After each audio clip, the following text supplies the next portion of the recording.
Trading card games are a dime a dozen these days.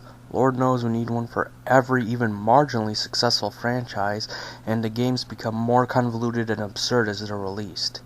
Then we have Yu-Gi-Oh, where trading cards were part of the show before they were even released. However, to say it was made to sell trading cards is entirely inaccurate. Indeed, many Yu-Gi-Oh fans were confused trying to follow Yu-Gi-Oh in all its series and spin-offs. I mean, sure, you have Fullmetal Alchemist where the anime and manga split into separate storylines. You have anime like Naruto and Bleach, which interject plenty of filler, but Yu-Gi-Oh seems to be the hardest to follow. I'll attempt to explain everything as well as to give my thoughts on the franchise. The best place to start is usually the beginning, with the manga. The manga starts out with Yugi trying to put together the Millennium Puzzle, where it said doing so grants you a wish, and Yugi's wish is friendship. Junichi and Honda grab it and try to make Yugi man up until Honda takes it back. Like covered in the anime, a bully named Yugioh beats the ever-living crap out of Junichi and Honda. Yugi steps up for them and gets pounded himself. The 4Kids dub said he was expelled. Let me shatter that illusion right now. To make a long story short, Yugi puts the puzzle together and other Yugi, who the dub called Yami, challenges Yugioh to a game where the goal is to stab through money with a knife and get as much as possible without stabbing through your hand. Yugioh gets checkmated and tries to stab Yugi, but he dodges and traps him in an illusion where he'll spend the rest of his days rolling around in garbage thinking it to be money. This is basically the formula the chapters that came after followed, where someone would cross Yugi and or his friends, and other Yugi would challenge him to a game and either kill them, permanently maim them, etc. These chapters were adapted into a series now called Yu-Gi-Oh! Season 0, or Yu-Gi-Oh! The Shadow Games. It was insanely different, featuring other Yugis as this light Yagami-like Punisher of evil. Regular Yugi, Junichi, and even Yugi's grandpa were mega perverts. Mokuba is a psycho who likes to play with knives and explosives, and Kaiba is a bit more sadistic. It's a good series, while the anime often splits from the manga and presents its own episodes. Both are good, fun watches with a dark, quirky sense of humor.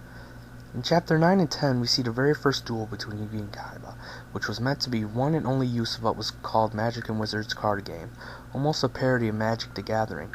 This became popular, however, so the manga brought it back again with Death Tea, with Kaiba kidnapping Yugi's grandpa and forcing Yugi and company to go through a bunch of dangerous games, ending with the rematch between Yugi and Kaiba.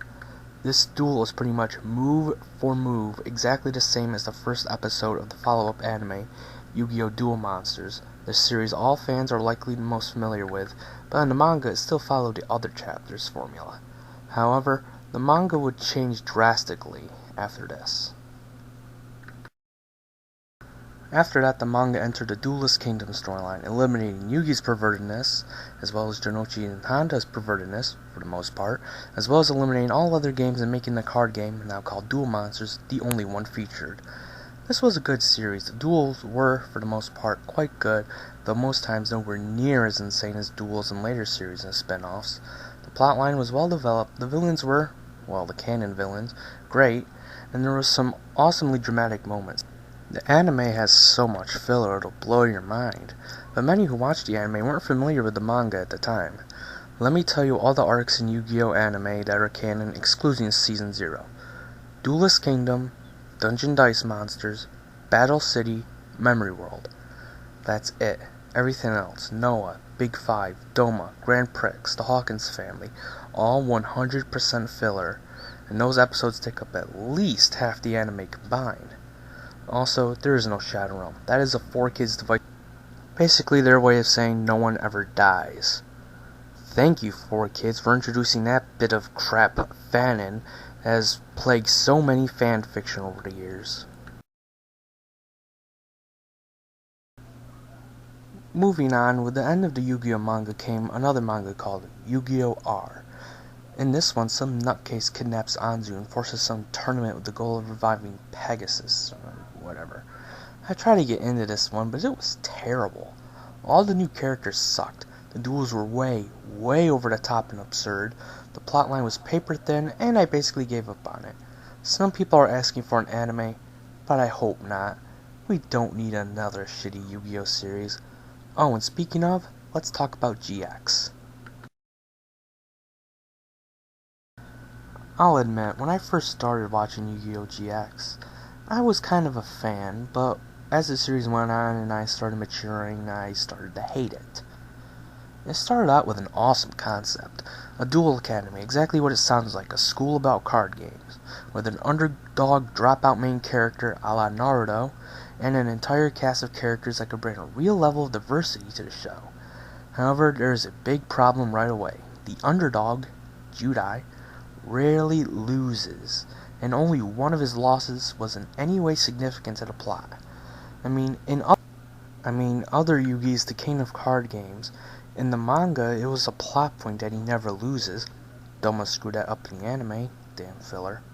Anyway, there is no reason for Yugioh, the supposed underdog, to be constantly winning, and worse, by the end of the series, he is the only character with any credibility left. Every other character introduced is rendered worthless. In Season 4, pretty much all of them are beaten off-screen. I wish I were joking.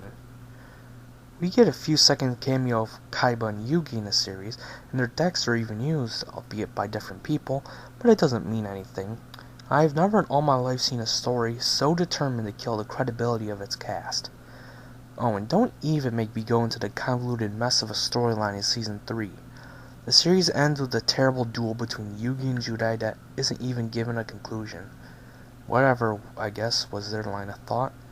Oh, and of course, the only character we see at the very end is Yugioh, the annoying guy who thinks all duels are fun, especially the ones where his friends are going to die. Look, innocence in a main character can only go so far before it shatters all suspension of disbelief. When his friends are brainwashed in a society of light, he doesn't even do anything about it. What a stupid ass. No, really stupid asshole. He's by far the worst main character I have ever seen in an anime, and I do not exaggerate. We move on to another spin-off now, thank God, Yu-Gi-Oh! 5D. It's decades into the future, with the high-tech city of Neo Domino and Satellite, the slums, the ghetto, more or less. And this anime also has motorcycle or speed duels. The main character is Yusei, looking to break into Satellite and confront his former friend Jack, who stole his D-Wheel, what they duel on of these speed duels, and his Stardust Dragon card. The first few episodes are decent at best, but it's not until episode 4 where things really pick up, with an awesome 2-part duel. When episode 16 is reached, it's pretty much from there where the series takes off, getting better and better as it goes along. The duels are breakneck paced and dramatic, the characters and plotlines are well developed. Some of the new rules are hard to get used to at first, but you get it eventually. This is by far the best Yu-Gi-Oh! Series, which has some of the absolute best duels in all of Yu-Gi-Oh! Besides Kaiba Corporation and the Duel Academy, there is almost no connection to the original series, so seeing the other Yu-Gi-Oh! Shows isn't really necessary in order to understand any of this. I would highly recommend this. If you only have to see one of these series, see 5D. Well, I covered everything as best I could. There is the awesome Abridged series, though that's more of a parody than an actual Yu-Gi-Oh! Spin-off series, so I decided not to cover it. There's a GX manga, but I'm not going to read it. As of right now, there is no word on another Yu-Gi-Oh! Spin-off, but if there is, I'll probably watch it. By God, it better not be another GX.